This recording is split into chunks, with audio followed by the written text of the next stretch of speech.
আসসালামু আলাইকুম সকলকে। আশা করি যে যেখানে আছেন ভালো আছেন, সুস্থ আছেন। এটা হলো মুগ ডাল। মুগ ডালটাকে আমি একবারেই ভাজি করি না, এটাকে একবারেই তেল দিয়ে, সরিষার তেল, সয়াবিন তেল দিয়ে, পেঁয়াজ দিয়ে তেলে ভেজে নিলাম লবণ দিয়ে।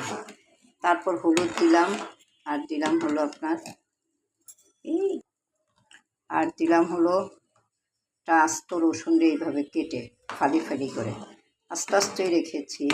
পেঁয়াজটাকে একটু বড় করে কুচি করে দিলাম, রসুনটা এত বড় করে দিলাম, আদা দিলাম, একটু লিকুইড আদাও দিলাম, আবার পেস্ট যেটা সেটাও দিলাম, আর দিলাম একটু আস্ত আদা কুচি, হাতে টেনে টেনে ছিঁড়ে দিয়েছি ঝাল টাল সহ।